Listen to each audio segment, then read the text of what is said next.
Number 10. Mindworm.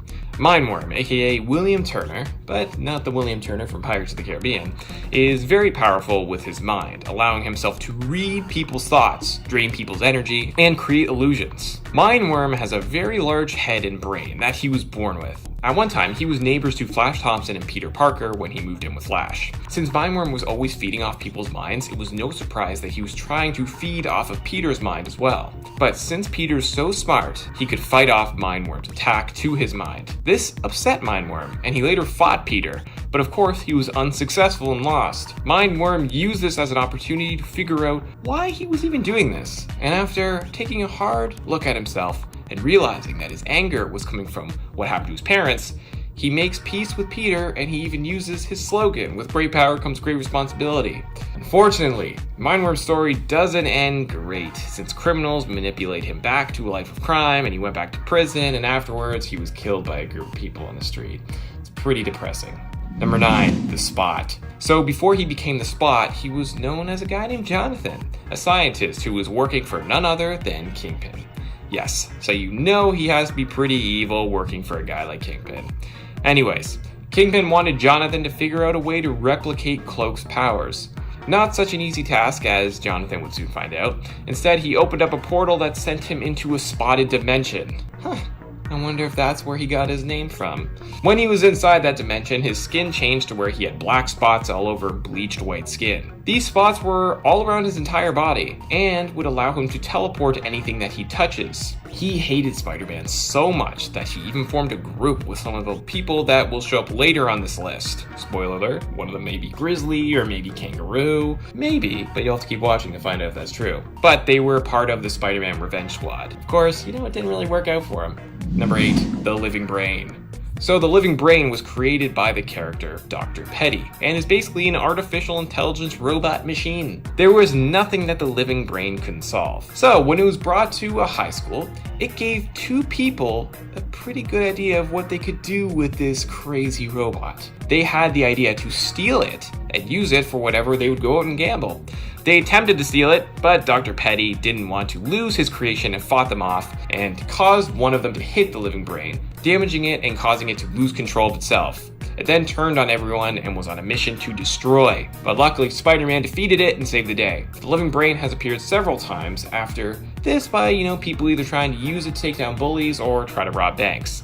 The Living Brain was even part of the Sinister Six at one point. Number 7, Swarm. This is definitely a weird one. So are a lot of these ones on this list. So the Swarm was a Nazi scientist who survived World War II and was really into bees and poisons. He really wanted to try to make the bees he was finding very villainous and use them to his advantage. He discovered a beehive, and since he was trying to make them change their behavior, he was successful at doing that. But that is what ended up getting him killed by the bees and allowed the bees to use his consciousness and what was left of his body to become the Swarm. He has the abilities to fly and even turn as big or as small as he likes. He can also manipulate himself into different shapes. This makes it very hard for Spider-Man to fight him, since really he's just a swarm of bees. He also could control not only bees, but any type of insect. Number 6, Leapfrog. So Leapfrog, aka Vincent Patillo, loved to invent an assortment of just random items. He always wanted more though after every invention, and he was never really satisfied. That is, until he developed this invention so that he would be able to leap several stories in the air.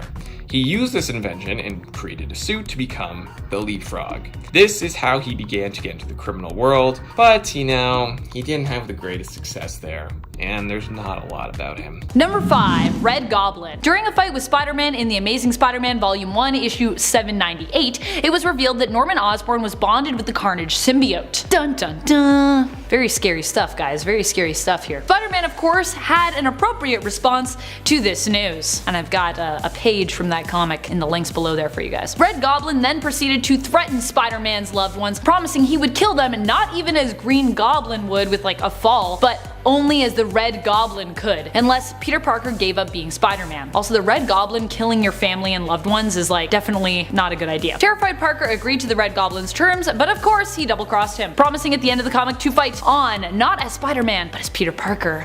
Gasp. Red Goblin would then chase after his own family, his son Harry, his daughter-in-law Liz, and his two grandchildren Normie and Stanley. He was accosted during the ongoings of this family affair by Human Torch, Clash, Silk, and Peter Parker, and later Anti-Venom. But due to the combined powers of the Goblin formula and the Carnage symbiote, he was pretty much able to easily defeat those guys, because that's just how terrifying and powerful Red Goblin is. Not to mention, he's also one of the most ruthless and diabolical villains that Parker has pretty much ever come up against. So yeah, don't mess with Red Goblin. He will mess you up. You don't even know.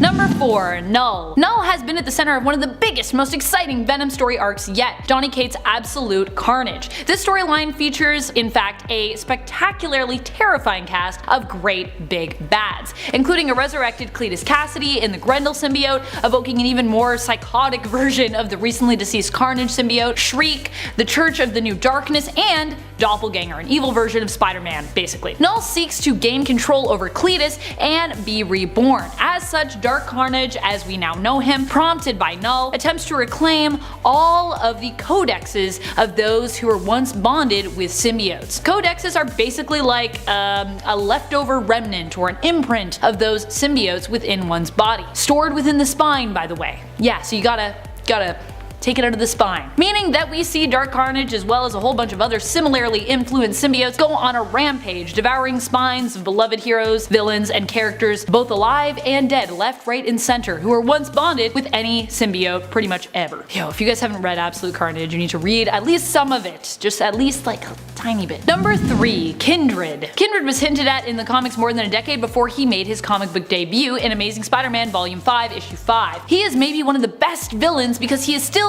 so shrouded in mystery. We don't know a lot about him. In fact, I'm not even sure if he is a he. Could end up being a she. We don't really know. This villain can control and create centipedes and is a demon spawn. In life, he was someone who is close to Peter Parker, hence his codename Kindred. Kindred spirit, get it? He affectionately has referred to Peter as Pete. All we know so far is that he's out for blood when it comes to Norman Osborn, and also has a grudge against Pete for some reason as well. He was also powerful and terrifying enough to have had Mysterio pledge loyalty to him. So you know, like kind of a bigger bad than Mysterio. Mysterio's pretty big bad, pretty big. Number 2, Dr. Octopus. Well, Dr. Octopus is one of the oldest and most iconic Spider-Man villains around. I know y'all were about to be like, but wait, Dr. Octopus he came out in issue 3. Though Chameleon actually was first, came out in issue 1, there was an amazing alternate version of him that needs to be acknowledged. In Into the Spider-Verse, we got to meet a female version of Doc Ock known as Olivia Octavius. So why do we love her? Well, because she is terrifying, brilliant, has a great character design, and is voiced by Kathryn Hahn.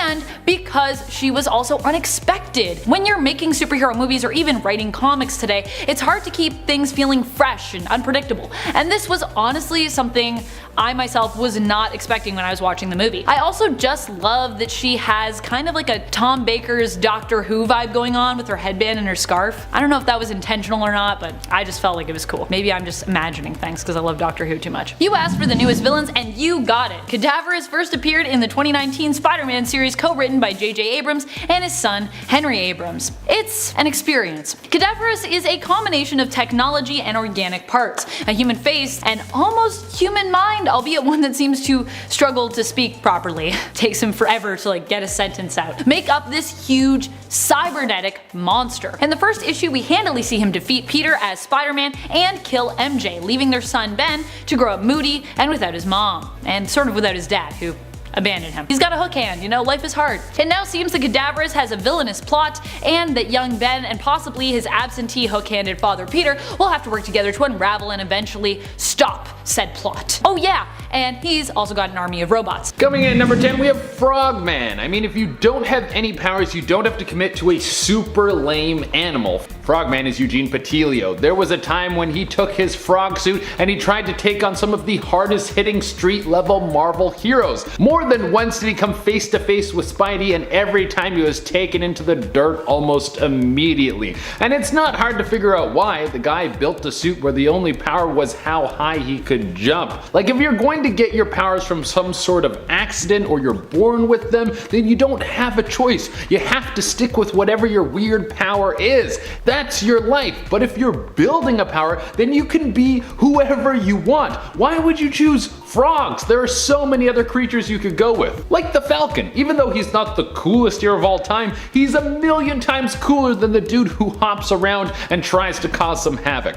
On the bright side, Eugene's son eventually takes on the mantle of the frog suit and tries to be a hero, but on the downside, Eugene's son sucks at being a hero as much as his dad sucks at being a villain. So in the end, the family was doomed to be on the sidelines. I would like to see one of those what if comics where Frogman becomes the greatest hero of all time.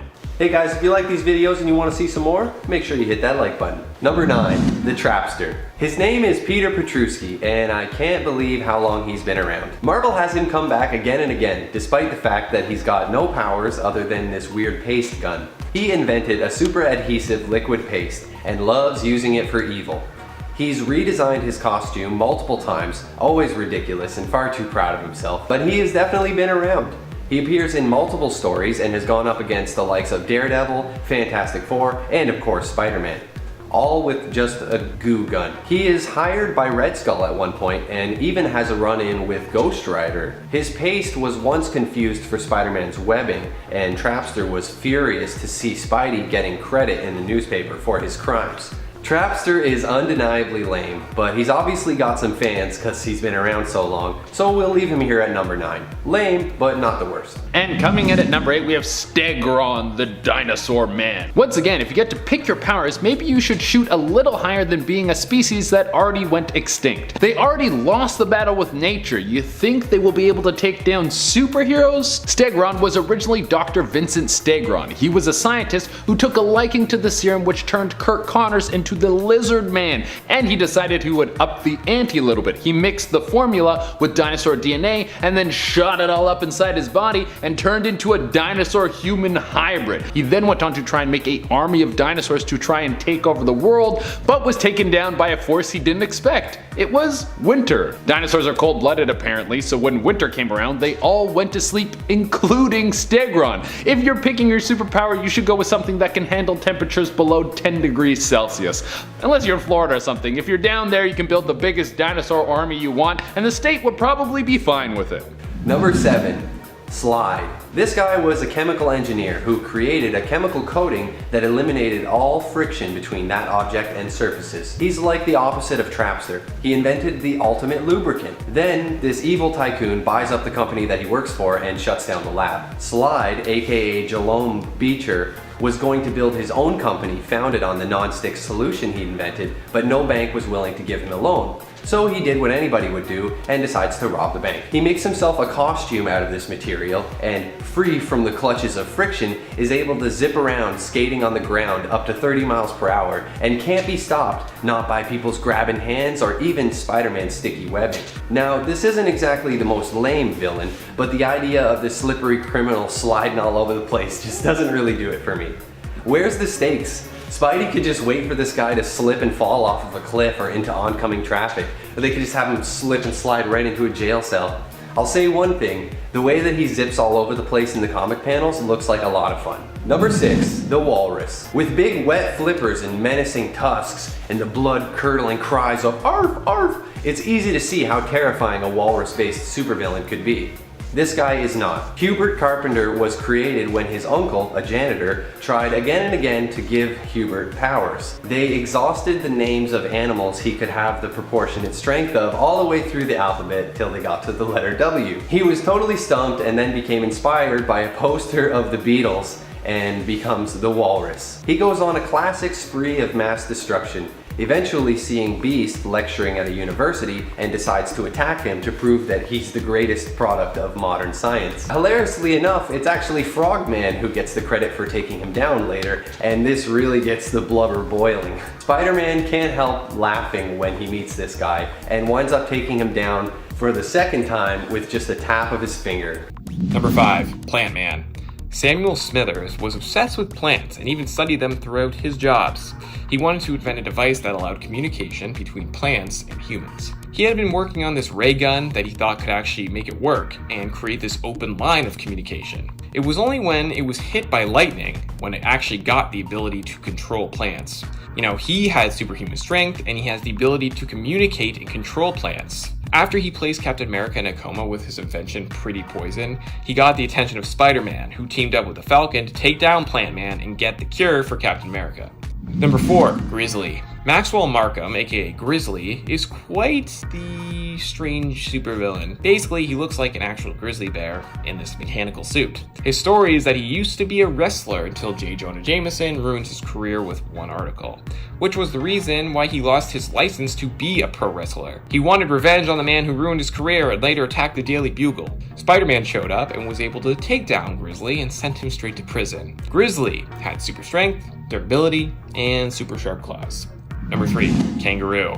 Before Frank Oliver became the Kangaroo, he was just some guy who loved studying kangaroo back at his home in Australia. He used to be a boxer, but he got kicked out for how he fought and really hurt one of his other opponents. When he made his way over to America, he got quite into trouble and even caught the eye of Spider-Man, since Kangaroo had stolen an armored truck. But Spider-Man was able to apprehend him. Kangaroo later got surgery by Dr. Jonas Harrow, and this is what gave him his powers where he could actually leap like a kangaroo, but a lot higher and much further. Apparently, even before his surgery, he did have kind of some abilities where he could leap more so than the average human, but not to the extent of what the surgery gave him.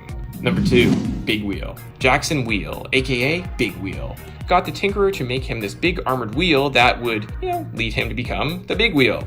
This all started because Rocket Racer, someone he hired to find any dirt on himself, wanted more money for something extremely bad that he found on Wheel, something that would ruin his entire job in life. He found out about the Tinkerer from Rocket Racer, which led him to the creation of the Armored Wheel. He attacked Rocket Racer during a fight with Spider-Man. He almost killed Rocket Racer, but Spider-Man saved him, and then Big Wheel lost control, went into the river, and was later arrested and sent to prison.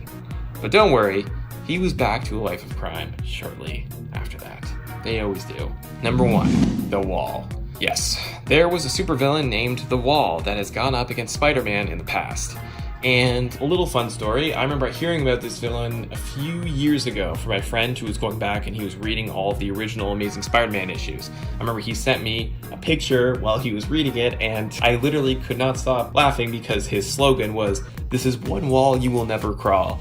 I mean, it's weird, but at the same time, it's kind of amazing. Like, he's definitely one of the most weird and just strange supervillains that Spider-Man has ever gone up against. Okay, so a little backstory. Joshua Waldemeier, wow, had the job of laying bricks down, and one day, an explosion happened and hit a brick wall that had just been built, sending it crashing down and burying him under all these bricks. But didn't kill him. And actually, the bricks merged with his body, which turned him into the wall. Since he was an actual wall, Spider-Man had a hard time affecting him with any and all physical attacks. Spider-Man's web attacks didn't even work on him. But they later found themselves sitting on a bench and just working things out like two grown adults. A grown man spider and a grown man wall. Number 10, Sandman. Sandman has always had a kind of tragic story. He was a criminal who was in the wrong place at the wrong time, and due to radioactive exposure was granted his sand shape-shifting abilities. He hasn't always been a villain and sometimes strives to become a sort of hero, though he usually ends up becoming a criminal once more in the end, tragically. He even has been known to be a sometimes friend of the Fantastic Four's Ben Grimm, aka The Thing, and Spider-Man. One dark story involving Sandman took place during one of the many times he fought Spider-Man. Spider-Man usually had creative and sometimes twisted methods when it came to how he chose to defeat Sandman. He vacuumed Sandman up at one point, tossed him into a wind turbine, and he's even set him on fire. But Spider-Man also at one point exposed Sandman to an experimental chemical substance, which caused Sandman to become insane and also caused him to become severely dirty, as dust and garbage and debris became attracted to him and entangled within him. The worst part of this was when Sandman pleaded with Spider-Man to fix him as his mental state continued to worsen and deteriorate. And initially, Spider-Man was actually a jerk and refused to help. Pretty messed up. Number 9, Vermin. Vermin was a Spider-Man villain who really only became such because of previously being abused by others throughout his life. Edward Whalen, as a young boy, was severely mistreated by his father and ended up running away because of this. He then ran into Baron Zemo and Arnim Zola and became the victim of their experiments, which transformed him into a rat-like humanoid creature. They sent Vermin on a mission to eliminate their enemy, Captain America. This conflict eventually led him to be apprehended later on by both Captain America and Spider-Man, who ran into Vermin in New York City. Vermin would also become the prey of Kraven during his last hunt, and from there would end up becoming allies with Spider-Man actually. Number 8.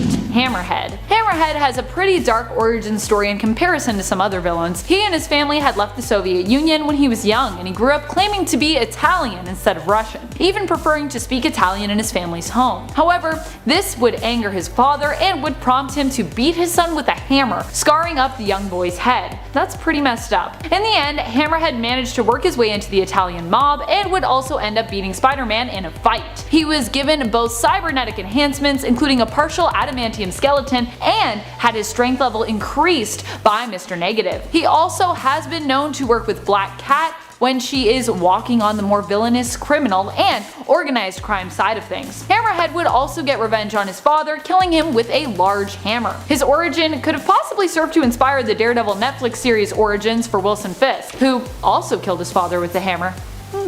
Number 7. Mindworm. Mindworm might not have been a major Spider-Man villain, but that doesn't mean that his story wasn't super dark and tragic. Mindworm was William Turner, a mutant with powerful psionic powers who was kinda like a mental energy vampire, not to be confused with Will Turner from Pirates of the Caribbean. William needed to feed on others' mental energy or he'd actually die. As a child, he accidentally killed his mother in front of his father, draining her mental energy completely. His father went into shock and died as a result of witnessing this. William would then be raised in an orphanage, studying passionately and known for his intelligence. As an adult, he fed off of his neighbor's mental energy, taking a little from each person in his area, but not enough to kill anyone. Unfortunately, Spider-Man was one of his neighbors and sensed what Mindworm was doing. Misunderstanding that William's psychic attack was for evil purposes, Spider-Man fought Mindworm and handed him over to the police. Later on, the two enemies would actually become friends. However, Mindworm would also later on once again relapse, becoming a criminal, as well as becoming severely mentally ill, in addition to being homeless. This all culminated into prompting Mindworm to give up when he was being attacked by a street gang and allow himself to be killed. So sad. Poor Mindworm. Number 6. Hobgoblin. There has been more than one Hobgoblin over the years, but many of them have proven to be quite dark villains. Roderick Kingsley as the Hobgoblin would be the one responsible for the creation or transformation of Peter Parker's friend and Betty Grant's husband, Ned Leeds, into another version of that villain. Ned Leeds was brainwashed by the Hobgoblin and convinced to commit criminal acts, even sometimes believing that he himself was actually Roderick Kingsley, the Hobgoblin, causing him to behave extremely villainously, adopting the Hobgoblin persona for himself. When Ned Leeds was murdered, it was because Kingsley had leaked the true identity of Hobgoblin as being Leeds, causing him to be targeted and killed by the Foreigner. Number 5. Morlin. Even when Morlin is not threatening the entire existence of all of the spider totems in massive stories like Spider-Verse or Spider-Geddon, he's still pretty terrifying. Despite looking like a gothic vampire wannabe, Morlin is actually one of the Inheritors, a family of energy vampires who feed off of totems throughout the multiverse. In the story The Other, he also tormented Peter mercilessly, almost killing him at one point, beating him to death, and eating one of his eyeballs.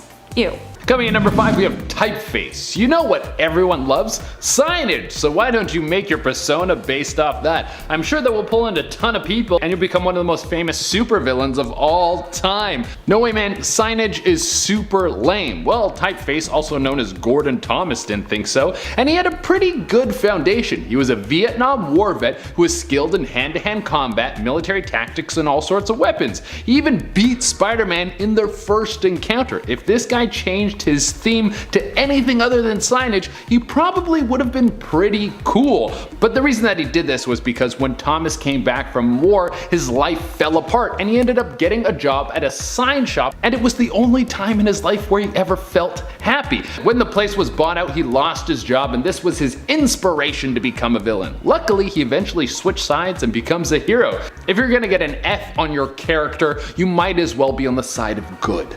Number 4. The Spot.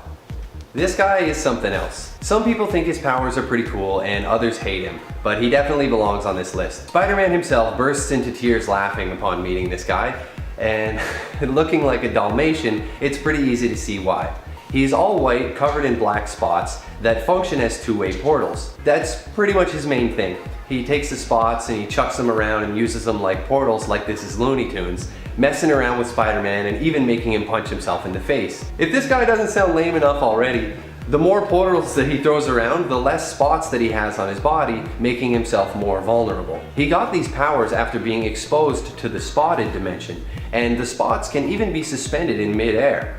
It's honestly a pretty cool concept, but the villain himself is just too lame to make it work for me. And coming in number 3, we have Spidercide, like genocide but performed by a spider. Yeah, that is not the best writing I've ever heard of in my life. Spidercide was birthed out of the Clone Saga, which is considered one of the worst sagas in comic history. So any villain to come out of it is probably never going to see the light of day again unless they're used as a joke. Spidercide is a clone of Spider-Man that has the ability to regenerate from what seems to be any accident.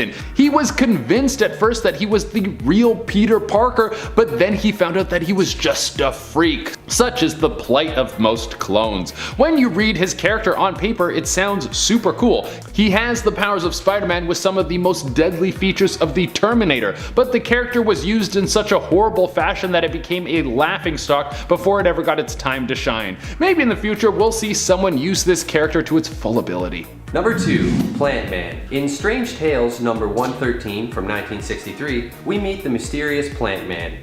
This gardener turned professional criminal was born in London and orphaned at a young age. When he left the orphanage, he became lab assistant to a well-known botanist who was studying the low-level mental activity of plant life. Unfortunately, this guy fired him for focusing too much on this invention he was making and not gardening for him. One day, lightning strikes his plant ray gun that he's been working on, and it becomes imbued with the power to control and animate plant life. Ooh. So he then makes a disguise and sets out to get his revenge for being fired by framing his boss for robbery. The plant life isn't the only thing with low-level mental activity, as this guy made from leaves somehow thinks that he can take on the Human Torch. He is later quickly defeated and his ray gun is destroyed, although I'm sad to say he does appear again in 2002. And coming at the number 1 spot, we have Big Wheel. This villain's theme is a massive wheel that he rides around and it has guns on it. Reading some of these is like watching a breakdown of a group of YouTubers trying to find out what they need to do so they can set their channel apart from everyone else. Like maybe if I was the wheel guy, then people would like my content. Well, Big Wheel's just an ordinary guy until the Tinkerer gave him something that was probably a prank, a massive wheel that could ride around and had guns on it. You think something like that would be extremely hard to control, and you would be right. Big Wheel would die when he lost control of his massive wheel car thing and fell into a river and drowned. Here's a lesson for any future villain. If you want to pick a gimmick that is going to set you apart from the rest, before you make a hard decision and invest in a giant wheel that will get you killed and make you look like a fool, you should probably hire a think tank to come up with a better idea. Like I said earlier on in this list, you can pick whatever power you want when you're building it from scratch, so why go with wheels? Number 10, White Rabbit. You might not think of Lorena Dodson as being a very dark villain. She's just a woman after all who's obsessed with Alice in Wonderland and basically turned to a life of crime because she was bored. Her greatest power is her wealth, which allows her the gadgets and goons she needs to be a supervillain and a criminal. However, during the Absolute Carnage tie-in, Symbiote Spider-Man, we get a little side story involving a man who once wore the symbiote suit unknowingly that also features Dodson. In it, she ends up aiming to scare the man who is actually a judge that condemns her in court after being a witness to her causing a public disturbance and assaulting civilians at a local burger joint. Her scare attempt, however, results in the death of the man's son, who goes into cardiac arrest. The whole story is pretty dark. Number 9, Morbius. Morbius isn't always a Spider-Man villain, but he did start out in the comics that way. Although he is more of a neutral figure inherently, his pseudoscientific vampirism and bloodthirst often put him in the villain category, and put him in conflict with none other than Spider-Man. Which I also kind of get, considering that the first time they met, like most old school comics, they had some miscommunication which led to a fight between Morbius, the Lizard, and Spider-Man. And during the fight, everyone seemed to miraculously discover they they needed the other's blood to become cured from their ailment. And so the blood wars began, and the stealing and baiting of blood would become a common trope for the sometimes villain known as Morbius. He's like a blood bandit. He loves to steal that blood. Number 8. Tombstone. Some might think that Tombstone is some kind of zombie or Frankenstein's monster type villain just based on his look.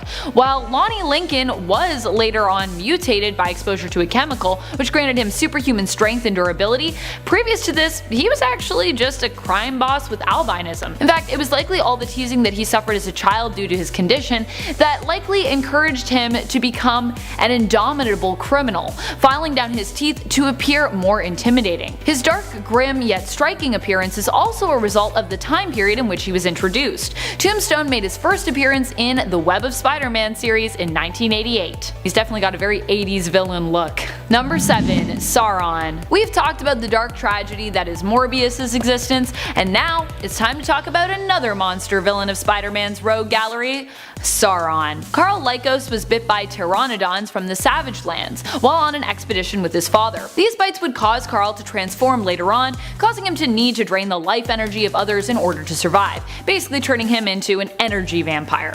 But from there, his story would only get more strange and tragic. While siphoning energy from a mutant, he underwent a further transformation, turning him into a hybrid creature, part pteranodon, part human. While Sauron was originally introduced as a villain during the X-Men comics, Spider-Man would face him during his time working alongside the mutants, both taking on Sauron and the team known as the Savage Mutates, and later fighting against Sauron with his own mutant class that he was currently leading and teaching. I love Spider-Man as a mutant teacher, I think it's super cute. Number 6. Kane. Kane Parker was the broken clone that Jackal brought into the world first, his first discarded attempt at cloning Peter Parker. He's also the epitome of 90s edge and darkness with his originally dark billowing locks and tattered cape. Although not specifically a Spider-Man villain anymore, when Kane was originally introduced he was very much a misguided rogue. Kane is also known for his fragile psyche and unique ability known as the Mark of Cain. Many originally thought that this ability was Kane emitting acid from his hands to burn his victims, but in reality he actually has a bunch of tiny hooks on his hands that allow him to climb, like many spider folk and actual spiders. He can use these hooks to dig into someone's flesh, making it look like he has left an acid burn when really he just dug a bunch of super tiny spider hooks into their face. Yay. Number 4. Kingpin. Despite the fact that Kingpin isn't one of the first people you think of when you think of dark and menacing Spider-Man villains, he's been around since the early days of Spider-Man's adventures, appearing in Spider-Man comics in the 1960s alongside many of Spider-Man's other classic villains. Wilson Fisk has always been one of the darkest, most menacing villains because of the amount of power and control that he wields. In the film Into the Spider-Verse, we saw respect paid to this character in terms of how great of a Spider-Man villain he truly is when he became the big bad of the film that Miles and his team of spider folks went up against. He was also the one responsible for killing the Peter Parker from Miles' own reality. And in the comics, he also almost killed Spider-Man's Aunt May after learning of Spider-Man's secret identity and choosing to target those Peter loved during the events of the Back in Black story. Number 3. Lizard. Lizard is one of the darkest villains on Spider-Man's roster because of how tragic his origins are. Kirk Connors basically is a victim in a monster horror story, a sort of werewolf-like scenario, but as a lizard instead of a wolf. Dr. Connors simply sought to explore the science behind possible limb regeneration, and it was his studies and exposure to an experimental serum that caused him to transform into the villain known as the Lizard. He is often presented as a villain who has no choice but to give in to his animal instincts,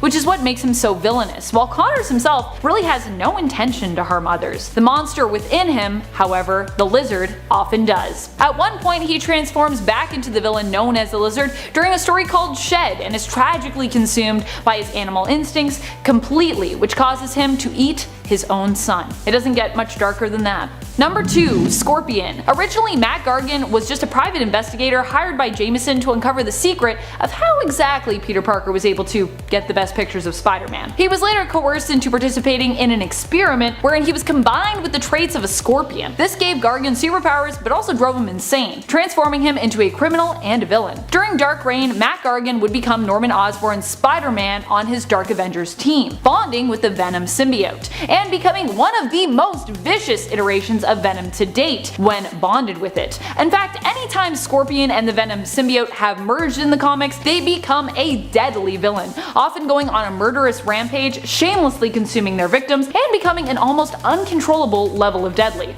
If you thought Eddie Brock's Venom was scary, no. Scorpion Venom is scary. Number 1. Jackal. Jackal, of course, is one of the darkest Spider-Man supervillains around. He was Gwen Stacy's teacher, Professor Warren, but became obsessed with Gwen and fell in love with her. When Gwen died during the battle between Green Goblin and Spider-Man, the professor blamed Spider-Man and decided he would create a clone of her and Peter Parker, after learning of Spider-Man's true identity. He was the villain behind the events of Clone Saga, creating more than one clone of Peter and of Gwen Stacy. And if you thought the Scorpion was scary, Jackal was also a villain who teamed up with Scorpion and even sent him to kill Spider-Man at one point. He also kidnapped and threatened the life of people Parker cared for, such as his good friend Ned Leeds. Kicking off the list at number 10, we have the Thousand, aka Carl King.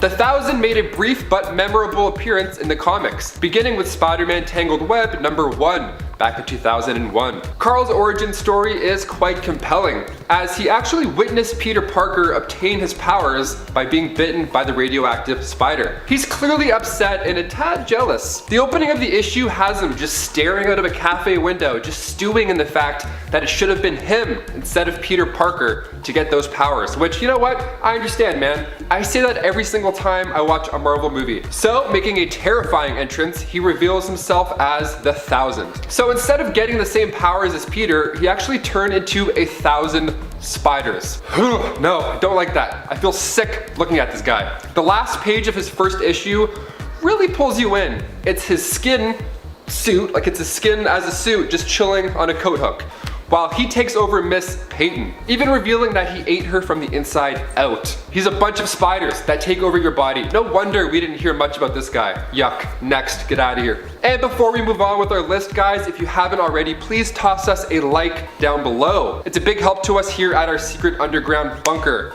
Thank you so much. Okay, back to these crazy villains. And coming in at number 9, we have the Spot. Making his first appearance in Peter Parker the Spectacular Spider-Man issue 98, the Spot isn't exactly the coolest villain per se. I mean, he doesn't throw pumpkin bombs, he's not made of 1,000 spiders, but when Jonathan Owen was exposed to the spotted dimension during an experiment, his skin became white with black spots, and those spots acting as warps in space. Honestly, this character is super unique. In his second issue, you really see what he can do. He uses these portals to punch through space and hit his victims far away. He holds these portals like frisbees, and personally, I would love to see this guy fight Doctor Strange. The whole portal versus portal action alone would be mint. And they're both doctors. So why hasn't this happened yet? I don't know. Seeing Spider-Man use his portals to hit Thanos in Infinity War makes me think if the Spot was in a Spider-Man movie, it would be just hours of that. And honestly, that would be sweet. I'm here for it. I wish I was the Spot. Scratching your back would be so much easier. Instead of reaching and trying to pull your shoulders out, no thank you. Much better. Coming in at number 8, we have Swarm. Oh, you thought I was done with disgusting Swarm villains. No, think again. Fritz von Meyer made his debut in Champions issue 14 back in 1977. And as you can probably guess by his name, yes, he's made of a swarm of bees. Kind of like the Thousand, except somehow worse. He's also a scientist. So, for sure worse. Definitely worse. He used stolen gold to pay for all of his projects. So he's a Nazi beekeeper who steals gold. Great. You're a villain. You did it. So it's no surprise we haven't heard much about him. I mean, what a weird character. One day he found a beehive that was not like any other. So Fritz made a device that hoped would reawaken these bees, which he thought were like the end result of a mutation with a nearby fallen meteorite. The bees woke up, but then they continued to attack and kill Fritz, the beekeeper Fritz. No, not him. And then his consciousness was spread out through all of those bees, and now you have the swarm.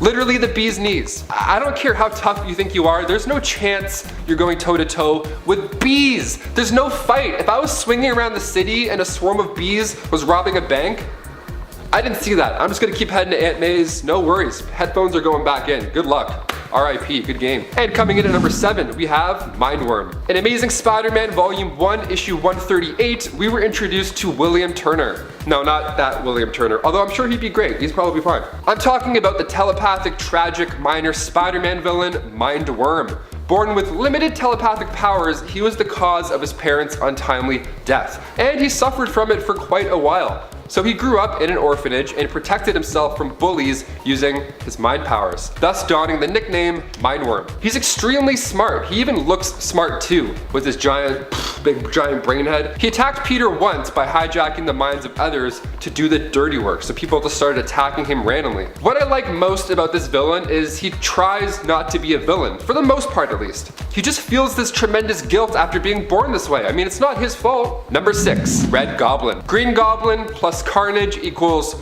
holy shit.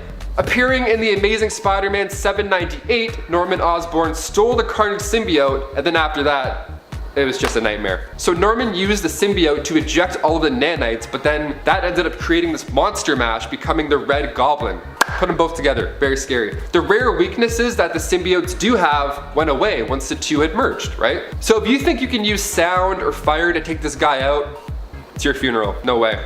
Green Goblin was fine with those things, so now the Carnage side of Red Goblin isn't affected either. Even the bombs that he used are like these Carnage pumpkin bombs that will like bite you. It's all fused together and it's really intimidating. I'd love to see more of the Red Goblin, let's go. Number 5, Kraven. For Kraven the Hunter, Spider-Man has always been the #1 prize. This was the inspiration for the story Kraven's Last Hunt, where it appeared that Kraven had finally captured and defeated Spider-Man by killing him. In truth, he had simply incapacitated Spider-Man, placing him in a comatose, death-like state for a few weeks. When Spider-Man awoke, he discovered that Kraven had basically been standing in for him while he was out, and it was revealed to Peter that Kraven's whole plan was to beat Spider-Man at his own game, proving that he himself was a better hero than the Spider by becoming sort of Spider-Man? In the end, Kraven felt he had accomplished what he had set out to do, and in a way also showed respect for Peter Parker's approach to heroism. Feeling that he was almost at peace with the world, Kraven took his own life, ending his legacy. Or at least, this would have been a dark but meaningful end to his legacy, but instead of staying dead, Kraven would later be resurrected. Oh, comics. Number 4, Norman Osborn. Green Goblin, as he was originally known, has had a lot of different villain identities. Norman Osborn is often a criminal mastermind, and was the criminal mastermind behind the events of Dark Reign, when he was known as the leader of the Dark Avengers, Iron Patriot. He's also stepped in as a sort of alternate Carnage, believing he himself was in fact Cletus Cassidy, and has been known as the combination villain of Red Goblin as well, probably one of the most terrifying iterations we have seen of him yet as a villain. And he was also the Goblin King for a time. No relation to Madeline Pryor's Goblin Queen, by the way. But when it boils down to it, Norman Osborn is one of the darkest Spider-Man villains because he is so focused on going that extra mile just to find new and insanely twisted ways to torture Peter Parker and Spider-Man. Dude is crazy. I love it. Number 3, Kindred. This villain is pretty dark since it's been alluded to that they are a demon from hell. In life, they were someone close to Peter Parker who was betrayed by him and by Norman Osborn. They have returned to get vengeance and use demonic centipede creatures to manipulate others by having these summoned creatures crawl inside those that they wish to torment. Ick. But also not ick to house centipedes, which are lovely little creatures who feed on other house pests. We like house centipedes, but we do not like demon mind control centipedes. Yes? Except MJ maybe is a fan, as she was actually pretty nice to Kindred centipedes prior to us really knowing that they were definitely a villain out to get revenge on Peter Parker, of course. Number 2, Carnage. Sure, Kindred is a former human and current demon from hell, but Carnage is like a demon on Earth. Even disregarding the dark attachment that the Carnage symbiote had to serial killer Cletus Cassidy, Carnage recently became an even more darker villain after the Carnage symbiote appeared to die attempting to preserve Cletus during his re-entry to the Earth's atmosphere.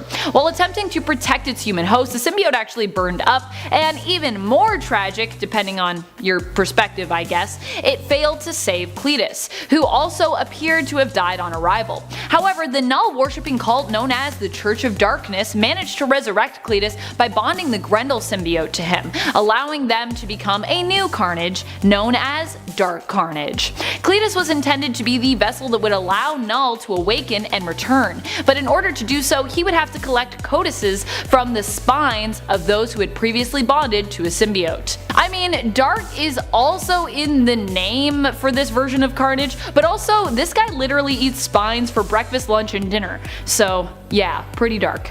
Number 1. Mephisto. Of course, it can't possibly get more dark than Mephisto. When it comes to his feud with Spider-Man, or Spider-Folks for that matter, Mephisto seems to have a bit of an obsession. He saved Aunt May for Peter in exchange for his marriage to MJ, saved Miles Morales as Spider-Man's teammates in exchange for the life of a civilian that Miles had saved in that other timeline where his teammates died, and he convinced Otto Octavius as Superior Spider-Man to return to a life of villainy in order to defeat an alternate reality Spidey who was also that Earth's Norman Osborn. That's like getting rid of 2 Spider-Men with 1 stone. I like to imagine he keeps these little wins and trophies in a shrine that he has in his closet, because he is secretly the biggest Spider-Man fan ever. He even possessed Gwenpool's brother, and she's really only a small percentage related to the Spider-Verse as a sort of alternate version of Gwen Stacy mixed with Deadpool. Mephisto has revealed it's his dream to make life a living hell for all Spider-Folks everywhere. How nice. Add in the fact that he's basically Marvel's version of the devil, and you've got one twisted and dark Spider-Man villain.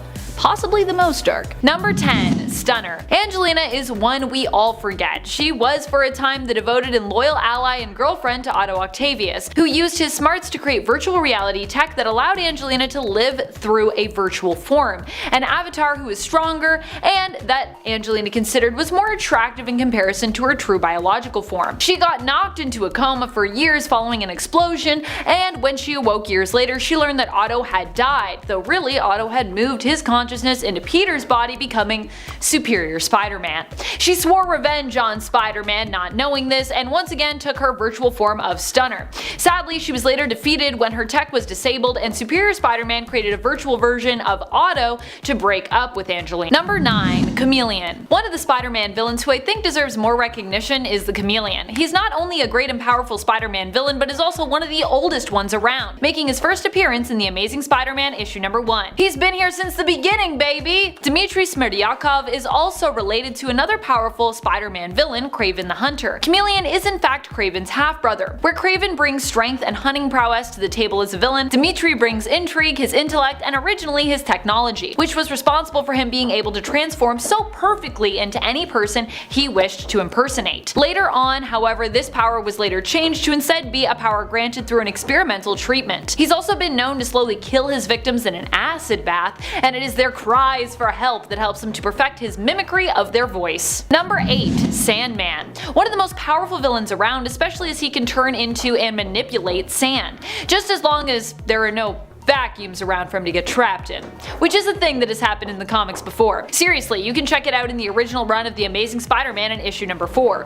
Though thankfully years later that was retconned to be a choice and not a weakness of Sandman's. So in reality, no, vacuums aren't that dangerous to the villain, who can not only reduce himself to tiny and deadly particles of sand which he can control, but who can also harden himself to be as tough as a very thick and solid rock face. Sometimes I just think, listen to what you're saying, Amanda.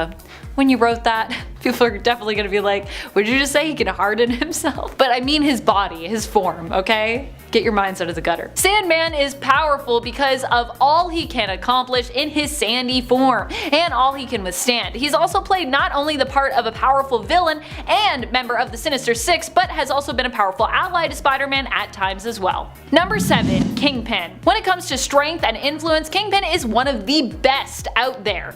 I mean, or should I say the worst. He's one of the worst. When you think Kingpin, you might think of Daredevil when it comes to his greatest enemy, but although Spider-Man might not be his number 1, Kingpin has still been terrorizing the webhead in addition to Matt Murdock since the Silver Age. In fact, Kingpin made his very first appearance in the Amazing Spider-Man comic issue number 50 in 1967. How about that? Kingpin is not only physically strong, but is also known for being a criminal mastermind with enough influence that even locking him up can't stop him. He's just got that much much clout and that many connections. Number 6. Rhino. One of the Spider-Man villains that we often forget but who is exceedingly strong is Rhino, Alexei Saitsevich. He himself is a hard hitter in Marvel Strike Force though, so if you are working on that Sinister Six build, then he might be one of the first to come to your mind when we talk about powerful Spider-Man villains. Rhino got his powers from exposure to a combination of gamma radiation and chemicals. This granted him super strength, and while he's often depicted as being not quite one of the brightest of all the villains, he still packs quite the punch with or without his Rhino armor. I gotta say though, when I think of Rhino, I still think of him first as a guy who looks like he's running around the city in a Rhino onesie, like in the 60s Spider-Man cartoon. And number 5, Calypso. Making her first appearance in Amazing Spider-Man 209, Calypso is a voodoo priestess who also happens to be the lover of Kraven the Hunter. After gaining her powers from sacrificing her own sister, it's safe to say she took the villain route. So what started out as her being the significant other to Kraven the Hunter soon turned into Calypso taking over the mind of the Lizard and using him. Not cool. You can see this take shape beginning in the Torment 5-part storyline. And with rumors of Kraven the Hunter being casted in the next Spider-Man flick, who knows, maybe we'll get a little sneak peek at Calypso as well. Fingers crossed. Number 4, the Red Vulture. Okay, so we talked earlier about the Red Goblin, so we might as well throw another big red in the mix while we're here. The Red Vulture made his comic book debut in Amazing Spider-Man issue 592, and while some may see the Vulture as Adrian Toomes, the Red Vulture is actually James Natal. So James started off working for the mob, of course, and then after the workload kept increasing and increasing, he requested some help. So his superiors figured it would be a great time to use him as his test subject to make a new super bad. Using the same technology that had created the Fly and the Scorpion, but with a little hint of, memory loss thrown in there, Spider-Man found this monstrosity during a patrol, and he saw him eating a guy. He has acid spit, so it's not too hard to eat a guy. Even Peter gets some acid in his eyes. I mean, where's an emergency eye wash station when you need it?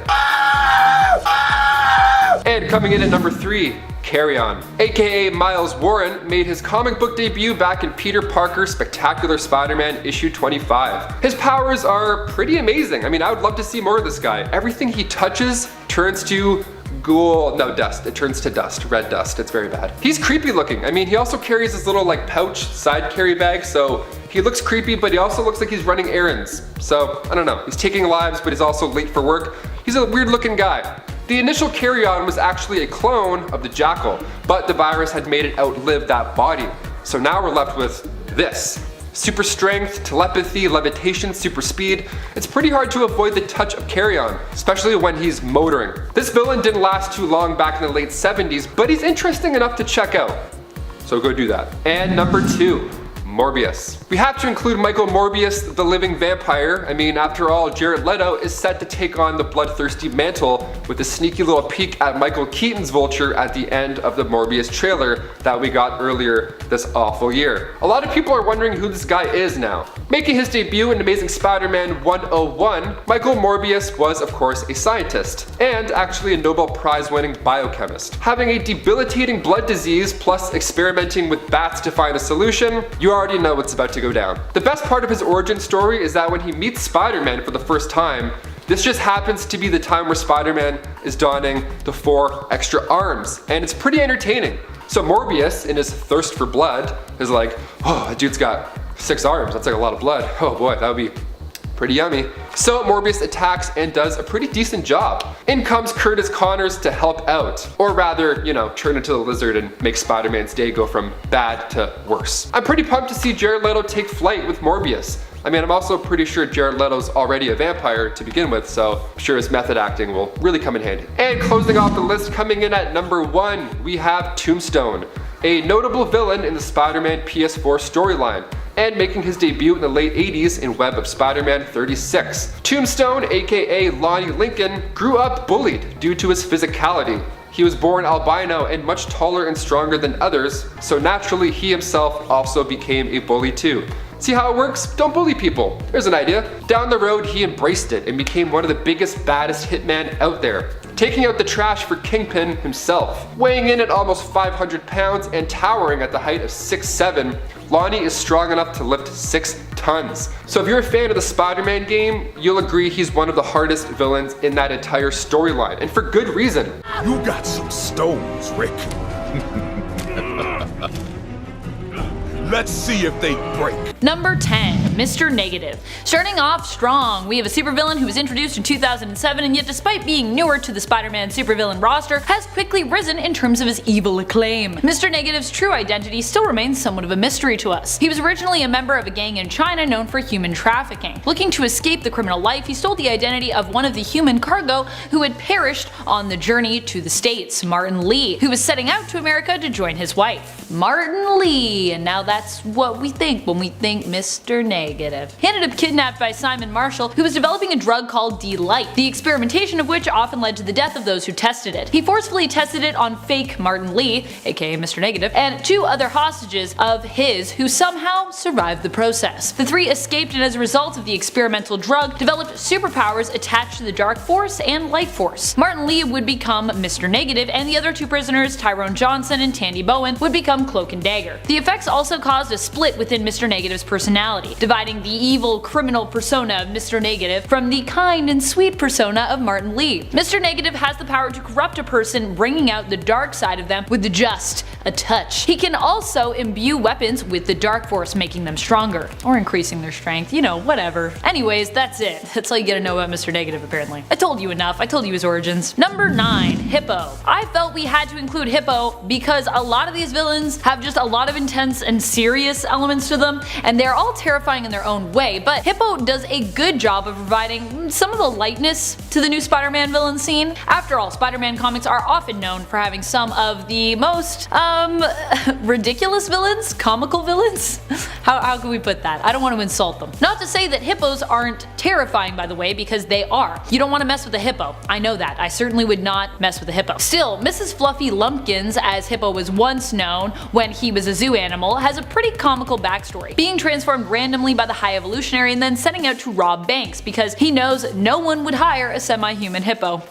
The life of a supervillain. It's tough when you're part hippo, part human. Number 8, Massacre. Massacre is a pretty meaningful villain when it comes to those of them that reflect the issues of the times as well, though he is a little on the nose when it comes to this. He was caught up in an attack on Wall Street, and while his wife died during the attack, he survived, though shrapnel became lodged in his brain, and this shrapnel affected his feelings, causing him to basically become detached from his own emotions and his own humanity, enabling him to become a sociopathic villain. He set up shooting people at random, but was apprehended and spared by Spider-Man. He then did some time in Ravencroft, basically the Arkham Asylum of Marvel. After getting out of Ravencroft though, he went right back going on a shooting spree. But this time he was able to leverage millions of dollars out of the mass shooting. During this attack though, he was confronted by Superior Spider-Man, aka Otto Octavius, who was in Spider-Man's body. Otto shot him, and this allowed Massacre to feel fear again for the first time, which he reveled in before he basically died. But he might not be dead, so it's fine. Number 7, the Inheritors. Not everyone is a huge fan of these energy vampires, but they play an integral role in the Spider-Verse story arc. In both of the Spider-Verse story arcs, to be honest, Spider-Verse and Spider-Geddon. The family of vampires who feed off of spider totems and any other animal-based totems were an extension of the original villain, Morlin. Morlin first appeared in the Spider-Man comics in 2001, and it wasn't until 2014 that we would meet the rest of his family, the Inheritors. These energy vampires threaten the existence of the entire Spider-Verse on more than one occasion. Lucard himself, who was part of the Inheritor family,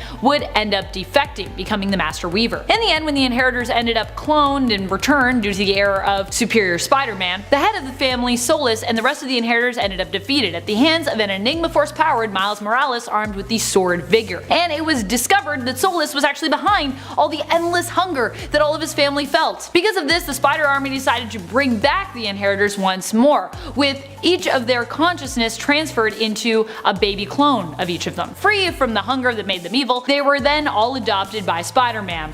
Cutest little baby villains ever. We'll see if they grow up to be evil, but I doubt it. They're pretty cute. Number 6, Regent. Regent was also known as Augustus Roman. What a name, by the way, Augustus Roman. He was the man behind a prison known as the Cellar on Rikers Island, which has some of the most dangerous criminals. Rikers Island itself is known for prisons of this sort. The difference with this one was that Roman was actually using the prison as a means of creating his own superpowered suit to go after the Avengers with. He was mistreating the prisoners, using them for their powers, which he was then able to utilize within his own suit. Roman was obsessed with controlling and containing the superpowered abilities of all superhumans, which he also aimed to do with the Avengers. This had a lot to do with his own backstory. He's got some feelings about superhumans, let me just say. During his fight with the team, we got to see him take on not just Spider-Man, but we also saw MJ join the fight as well, donning the Iron Spider suit. I love when writers let MJ get involved in some of the action. Regent proved to be a challenging foe for the Avenger team, and for Spider-Man, and for MJ, for everyone that was involved. Number 5, Carnage.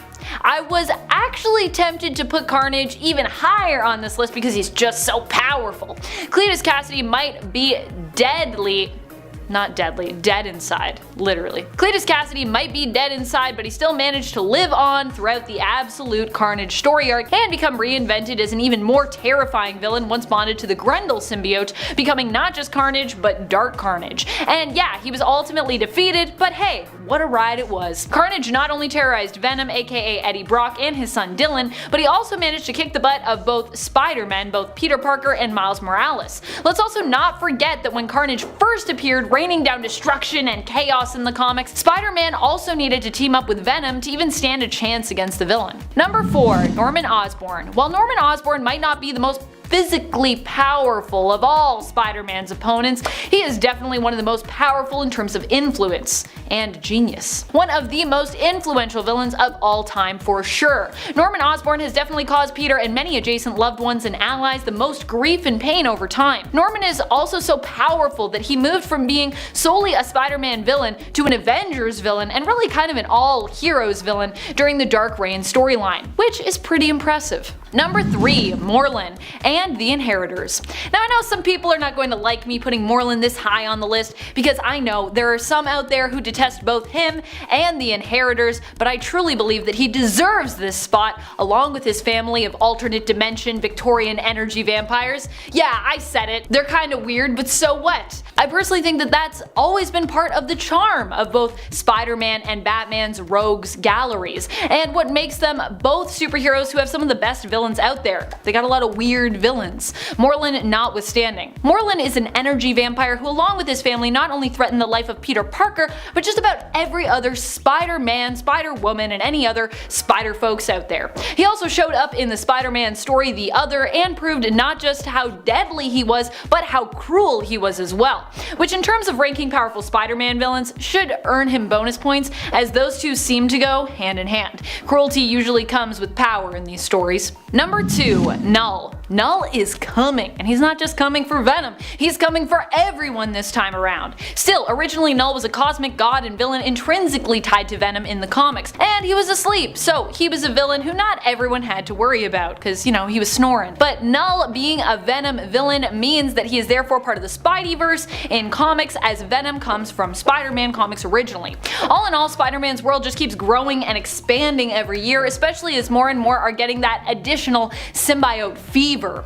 Null is known as the first god of the Abyss, the god of darkness and symbiotes. He is the creator of symbiotes, and we've watched here and there as now that he is awake, he's racing across the galaxy, raising planets and bringing darkness wherever he goes. He's heading for Earth, and he's likely going to end up being one of the greatest threats Spider-Man, Venom, and all of our Marvel heroes have ever faced. Number 1, Mephisto. Mephisto is one of the most epic Spider-Man villains and is definitely one of the most powerful ones around. Mephisto is a universal constant and has the power to do things like alter history. He saved Miles' friends in exchange for one life that Miles had previously saved. He saved Aunt May in exchange for erasing Peter's marriage from existence. He basically is this all-powerful being that, for almost no conceivable reason, is just super obsessed with spider folks. I swear, I think he just actually wants to be their best friends, but he just doesn't know how because he's like super awkward, so instead he bullies and torments these heroes. Mephisto likely just needs more hugs, but he's still one of the most powerful villains around. Hey, even powerful villains need love. Thank you so much for watching, Nerd Squad. What are some of your favorite Spider-Man villains? Who do you think is the most powerful? Is there anyone you think we've missed who you'd love to see on a part 2 to this list?